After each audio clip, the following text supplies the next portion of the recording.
Truly an honor to welcome all of you it's not just this day's celebration, and it's really not just an event for the next few days. It's, I think, more than anything else, a celebration of the commitment that this college has to our students, all of our students in this case, and especially so in this case, those students who have also served our country through the military. So I want to yet again welcome back those students who have served our nation. It's, as they know now, our time to serve them. And I don't know if we in higher education do as good a job as around the nation as we'd like to be doing on behalf of those students, but I can assure everyone here, and you should check it out, make sure it's true with all of our students, that that is our commitment. Every student is an individual that walks through the door. They get our full attention, and as a group, this VetNet group has just been stellar in organizing and providing the leadership for themselves and for the community about the kind of support, individual and collective, that every one of those students need as they return to this community, as they return to college. And our investment in them is not just about the dollars and cents. We have this beautiful new building, and it's about to open. Tomorrow's a big ribbon cutting, and really glad we're having it. But more than a building, this college is about people, people like our students, who come here every day wanting for a better life, people like our staff and faculty who work every day in support of them. So as wonderful as that building is, this college will always be about people, and none more important than our students. So we welcome you to that, Mr. Secretary. Thank you.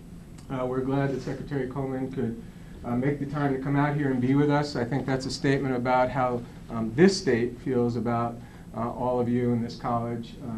Out here in small rural Franklin County, we've been, under this governor and this leadership, gotten a lot of good attention, and so we're pleased that the Secretary is here. I will shut up. I will turn it over now to some of the more important speakers. Let me turn it over to our President of VetNet, Mr. Kim. Thank you very much. Other dignitaries, thank you very much. It really shows us how much you guys do care about us, and how much support we do have from you, and we really appreciate you taking the time to come out. But I'm going to turn it over to our own political figure newly appointed here on campus, one of our own, my Vice President, Michael Lewis. This is a big thing for us. We're all extremely excited. Coleman, thank you so much. Thank you. It's through the efforts of the VET group and Bernard Jones that Coleman has arrived, and we are so thankful for Bernard's help. Bernard's done a lot already. He's came here and spoke to us before, and we're really appreciative of all the things that he does. He plugs us in. He's helping us gain knowledge and information so that we can be a one-stop source for veterans coming into school and transitioning out of the military and transitioning to school, both which by themselves are quite difficult. So without further ado, I'd like to ask Bernard to come up here and introduce Mr. Nee.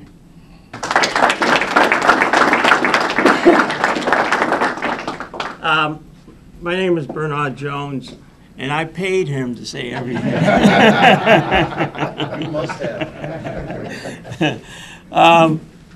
This is a treat. I'm retired, and I'm probably busier now than I've ever been before in my life. But I'll just keep it brief. I met Coleman several years ago, and one of the first events that we had, he stayed an hour after the event was over. That just blew me away. I have never seen anything like that before in terms of that dedication and quiet commitment. And we've also become friends, and I really appreciate that. There are so many things that he's juggling, and that's going on. I went to a meeting in Washington regarding veterans and around the state. Massachusetts, there's no other state in this nation that can hold a candle to the services that we provide. The key is, like Michael said, finding a way to connect the dots, and that's not the easiest thing, especially for us out in Western Mass, in particular Franklin County.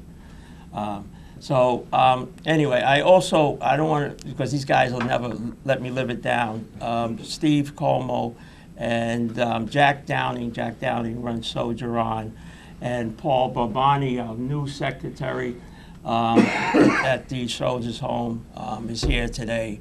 And Steve Connors is hiding in the back. And we have another gentleman over there who's nameless. Charlie Lou. Some of the our veterans reps. Anyway, thank you very much.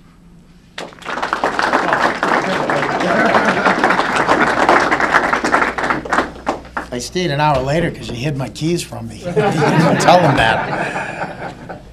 Listen, thank you very much for having me out here. This is phenomenal. And it's great to see the kind of energy that you have here on this campus, particularly amongst Ken, Mike, and your whole team. Thanks for what you're doing. And it's you served your country, and you did more than we could ever expect to ask of you. And you come back here and you continue to serve and you continue to help your fellow veterans. So to you, thank you very much.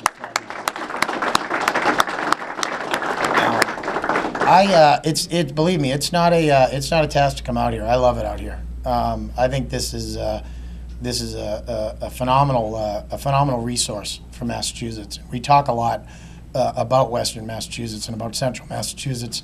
I know the governor has a huge affinity for Central and Western Mass.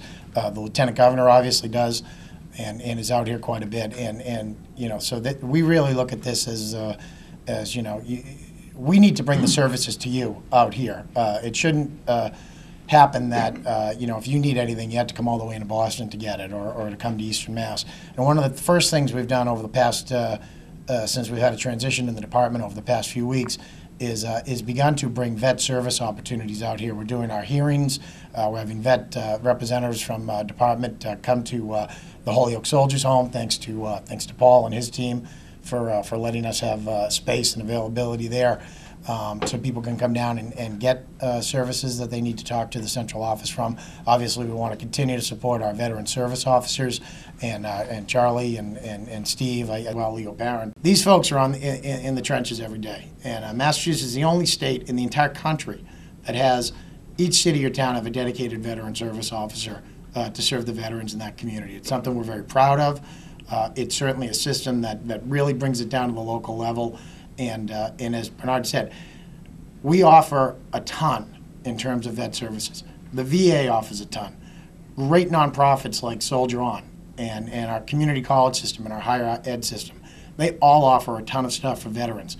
The problem isn't that we don't have something for you. The problem is it's so complex to try and navigate that system sometimes that you can get lost. You get down a wrong end or a dead end, a wrong alley. You don't get access to the thing you kind of wanted to get access to. You get one benefit. You don't necessarily find out about an additional benefit. We have to change that, and that's really what we're looking at right now. How do we coordinate those systems? I have some ideas of that, and I can talk a little bit about that later on. But we are trying to step up. We are trying to do the right thing, particularly amongst for our student veterans as well, which are so important. When I look at the commitment that our system has made, both at the higher ed level and particularly at the community college level, and Mr. President, thank you for hosting this, and thank you for all you do for our student vets. We meet so many people who are coming back from Iraq, Afghanistan, from the service. Some people who got back in Desert Storm, some people who come back Vietnam and Korea who want to go back and retool and retrain and maybe broaden their horizons or broaden their educational opportunities or their workforce skills. And getting them into the system, they said, for a lot of years it was really difficult. It was really hard to try and access those things. And the Department of Higher Ed and our community colleges and the administrations and all of these institutions have really stepped up to the plate, working with local vet reps groups, working with people on campus to make that process smoother, easier, help make that transition easier. I know I meet a lot of veterans who are thinking about going back to school, and some of them will say, you know what, this really struck me too, because I met one veteran who was from Afghanistan, who had served in Afghanistan. Came back, he said, I wasn't as scared in Afghanistan as I am of the prospect of entering a classroom after being out for so long. I came out of high school. He was very forthright. He said, I wasn't the greatest academic student when I was in high school. I didn't think college was really for me. Went into the service, kind of figured that was going to be my life, and had some life goals sort of change during the course of my service and came out and decided I did want to go back, and I did want to take advantage of these opportunities. But it was very, very daunting and very difficult to go back for a lot of reasons. Number one, again, just sort of understanding the curriculum, understanding the classroom, not wanting to fall down, wanting to succeed, wanting to do your best. Second thing, being in a classroom with people who maybe didn't have the same life experiences as this person had had. Maybe, you know, this person had served in a combat zone, coming back and not necessarily feeling all that comfortable sometimes with some of the people around him, knowing that, you know, maybe feeling a little awkward or a little outside because people around him didn't have that shared experience. We were able to get this individual into a great program that's run out of the University of Massachusetts at Boston called Veteran Upward Bound, which was a great 3.5-month program of all veterans that they work with to get them ready for college work. And you know, it helped them with writing, it helped them with studying techniques and tips, helped them with trying to readjust to a collegiate environment, and also along the course access any benefits or be able to talk to them and say, look, are you having any issues with readjustment? Just about everybody does, and they're fellow veterans themselves, and they're saying, hey, you know, this is what we experienced when we came back. Here are the right choices we made. Here are some choices that we wish we could do over again. Learn from our mistakes, learn from our lessons, and let's help you. That program is transitioning veterans into a college environment, both at the community college level and at the University of Massachusetts level, in such a positive way that the feedback that we're getting from the veterans is they're doing much better, they're much more comfortable, and they feel like they're really on a track to accomplishing their goals. You know, the second part of that is just having vet clubs on campus. You know, like-minded people who've been in the service, who understand that culture. You know, it doesn't mean you're going to hang out with them all the time, but knowing that you have fellow veterans in your midst, in your environment that you can go and talk to, get information about resources, get information about help, navigate the system, that's a huge benefit. And I really applaud the colleges that are really stepping up and encouraging these clubs, finding space for them, finding resources for them, and helping them to develop and grow. Because that is such a critical component of these veterans coming back and being able to be successful in these types of environments. On the flip side, I cannot tell you how much I think that our colleges, our universities, our community colleges, our private institutions are so much more enriched and better and more diverse by the fact that they do have these veterans and these experiences in their midst. I think it contributes to a better learning environment. I think it contributes to the unique fabric of each of these institutions. And I think whatever we as a Commonwealth provide to these students, I assure you, they're giving us much more back in return, both in their contributions and what they're doing for our learning environments, as well as working with us and continuing to make a commitment to Massachusetts after they graduate by staying here and using their resources and the benefits that they've earned as veterans to do everything from opening their own business to competing for jobs, to going to work in public service, to serving fellow veterans, what have you. They are stepping up and they're contributing back to the Commonwealth again and again and again. And for that, we can't thank them enough. As we talked about a little bit at the beginning of this, the Department of Vet Services here in Massachusetts is the state level of how we service our veterans here in the Commonwealth. And we have a number of programs. And if I just take a few minutes, I'd like to talk a little bit about those, just so people have a context of what we're talking about here when I mention my department. Our programming is primarily based on augmenting your federal benefits from the VA. And that runs across the board from our signature benefit, which is what we call Chapter 115 benefits, which is administered by our vet service officers. And they, that is really a unique benefit to Massachusetts that says that if you're financially struggling, if you're in between jobs, if you find yourself, and you're a veteran or a dependent of a veteran, and you find yourself in a difficult fiscal environment, or you need help with medical care coverage, you can go in and see a local veteran service officer in every city, in any city or town, and apply for benefits and be signed up if you qualify almost immediately for either monthly payments for assistance, help with rent, help with fuel assistance, help with medical bills. it can be a real lifesaver for many people. And that program, number one, keeps people in their houses, helps people who've been laid off from their jobs or in between jobs to be able to, not fall down into a bad hole while they're looking for work, and keeps the individual feeling that, that pressure's off me, that I don't have to worry about my life collapsing because somebody's got my back. The Commonwealth and the cities and towns of the Commonwealth have my back and can help me transition.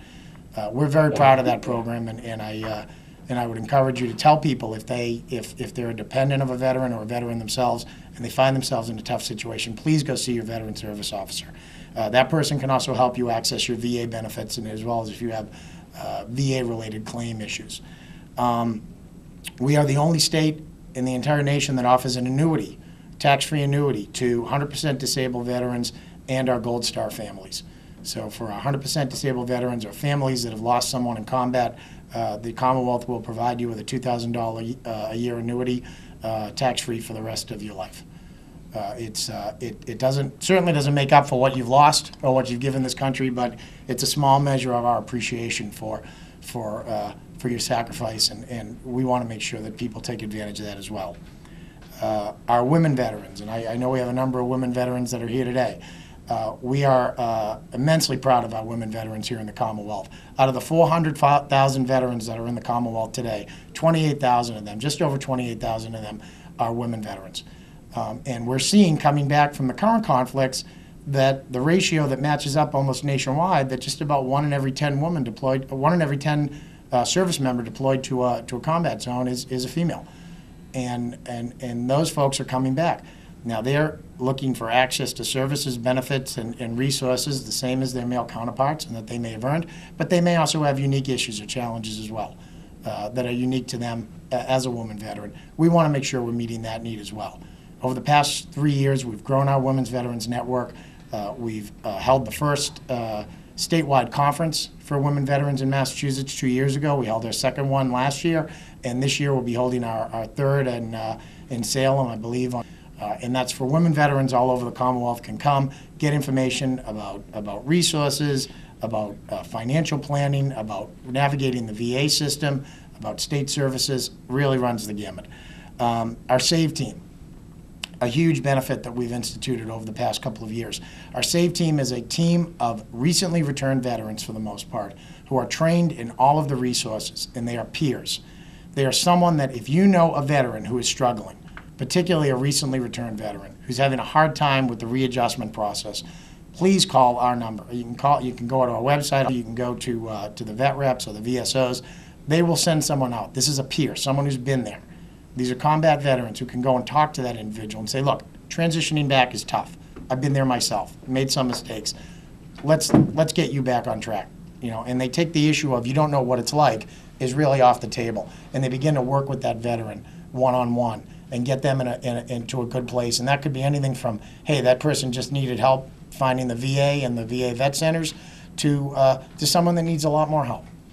And I can tell you right now, this team has actually saved lives. And we're so very proud of these the young men and women that work on that team, and I would encourage you to look at that as well. On the issue of homeless veterans, it's a statement that I wish we didn't have to say. I find it unacceptable that we gave it out to say that there are homeless veterans in the Commonwealth. And I can tell you we don't have the numbers that other states do, like Connecticut, California rather, or Florida or Texas. But there are approximately, and estimates go up and down, but maybe 3,000, somewhere around there, homeless veterans in the Commonwealth today. We can house 3,000 people, and we just need to be smart about it. And I can tell you right now, the two gentlemen that are here from Soldier On, Jack and Steve, do a phenomenal job with that. They think outside of the box. They're really on the cutting edge. They're getting all sorts of awards nationally and locally for the kind of work that they're doing. We're going to end this issue. And we're going to end it by aggressively making sure that we get veterans, we break the old system of just warehousing people in shelters, but really transitioning people almost immediately to supportive housing, wrapping the supports around them. And we notice that when we do that, people stay housed longer, they become self-sufficient quicker, and they tend to like being in a house, as we all would. And, you know, there was the old, I think the old model that, you know, we used to look at homeless veterans and say, well, is that person really ready for a house? Do you know anyone who's not ready to live under a roof? I don't. I don't know anyone who's not ready to come in from the kind of weather that we had this past winter and not live under a roof. Everyone, particularly anyone that served this nation, should be ready to live under a roof. And we're going to do that. And I can tell you right now, we are going to aggressively push for the next 3 years, and we're going to cut that number down as low as possible, and we're not going to stop till it's zero. So, thank you. On that front, we're also working. We have several workforce grants that we received from the Department of Labor. If you know anyone interested in green jobs, we have, and I know you have a great green technology here. This is mostly an Eastern and Central Mass grant, but I believe our partners at Vets Inc. have one for Central and Western Mass as well. And that is it's called the VWIP grant, and it can provide training and some certificate courses for particularly with a concentration on working in green industry jobs, which is we all agree is a huge potential market development potential for the Commonwealth, and we want to make sure that we're training people. And I can tell you right now, employers want to hire veterans. We get calls all the time. You know, please send over more vets. We love them. They're great. And why? Not just because they're patriotic and they want to give back to the country, but who wouldn't want to hire a vet? You take someone, their average age is 25, 26 years old. They've got hundreds of thousands of dollars in training on some of the most advanced technology, attention to detail, drilled in them from day one in the service, mission driven, wearing a uniform, not a big issue. Working in a chain of command, definitely not a big issue. It's something that we feel that, not only are these veterans here and we should be hiring them because it's the right thing to do, we feel it's a smart thing to do. We feel that the veteran base that we have in the Commonwealth, particularly those recently returning, those utilizing their educational benefits to get even more trained and better prepared for the workforce, are going to be a large component of our economic growth and how we grow ourselves out of the recent economic downturn. We're working on some innovative programs with jail diversion for veterans coming back who aren't necessarily had bad records prior to their service. Again, some readjustment issues, find themselves in some difficult situations, whether it's maybe related sometimes to substance abuse, maybe it's related to PTSD or traumatic brain injury, where they're not acting in a way in which that's consistent with their prior actions. We and the court system and the DAs and pretty much the probation department, look at an individual like that, and I think everybody's in agreement, putting an individual like that in a jail and not treating the problem that they had that originally led them there is just foolish, because we're going to be dealing with that person again and again and again, and the more times we put them in jail without getting them treatment, the farther off we're putting them from actually getting back to a better track of life. So some innovative jail diversion programs we're running right now, working with the courts, where people, instead of serving, are going to VA. They're going to mandatory counseling. They're doing daily appointments, getting proper health care, learning how to take care of themselves, learning how to readjust, and we're finding a lot of success with that. People have really said, "Geez, you've really saved my life. You've really pulled me back from the edge." And again, on student vets. I know that this is something we're going to really take a hard look at right now. One of the first actions that Governor Patrick took when he took office in the first administration was to reactivate the Governor's Advisory Council on Veterans. That had been a council that was long dormant. That meets quarterly right now. We pull together groups and representatives from all over the Commonwealth, get their feedback, provide feedback, listen, be able to work out problems. And I think as that council moves forward over the next year, there's going to be some programming and some services specifically for student vets, and I'll make sure that we keep you guys in the loop on that. But it's an important issue. I know our Department of Higher Ed and the vet reps that we're working with want to make sure that they're kept up to date. We talk constantly. One of the things we're working on right now that I think will be a help to all veterans in this room is a web portal that we were able to begin designing with our friends from Mass Broadband, as well as some federal stimulus money, and that ultimately will be a comprehensive website.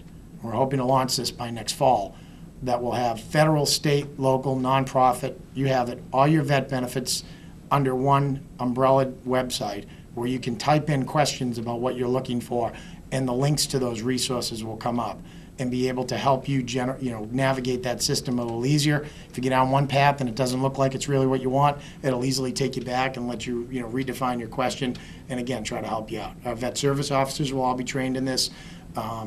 It will be a phenomenal resource, I think, for all veterans. It will be a great resource for the families of veterans that we have, and I want to make sure that we say that very, very clearly, that our benefits and services are not only available for our veterans, in many cases they're also available for our families of veterans. And that extends to, helping them if they're working with someone who's having a hard time, who's come back, whether it be from, if they came back from the South Pacific in 1940s, or whether they came back from Afghanistan 2 months ago. People have issues, that's fine. We want to deal with them, that's perfectly fine. We want to make sure that they're getting the help and the counseling that they need, particularly if they have readjustment issues. But they also have a family, and that family is sacrificed just as much as that veteran is sacrificed. And we say it all the time. The only thing worse than living with PTSD is living with someone living with PTSD. And those folks, we want to make sure that we're reaching out to them as well. So if you have family members of veterans here on campus, please let us know as well, because we have active family outreach components, and we want to make sure they get taken care of as well. I could, you probably tell, I could go on and on about this stuff. I eat it up and I love it. But I'll leave you on this. We do lead the nation in veteran services. That's not because of me. It's not because of any one person. It's not because of any one department. It's because of everyone in this room. It's because of groups like Soldier On. It's because of our soldiers' homes. And Paul's here representing Holyoke. We have a soldiers' home in Chelsea as well. I can tell you the old moniker of the old soldiers' home no longer applies. The services that Paul has up at the soldiers' home in Holyoke, are applicable to people in their 20s as much as they are to people in their 80s. And I would encourage you to really check out the services that he offers.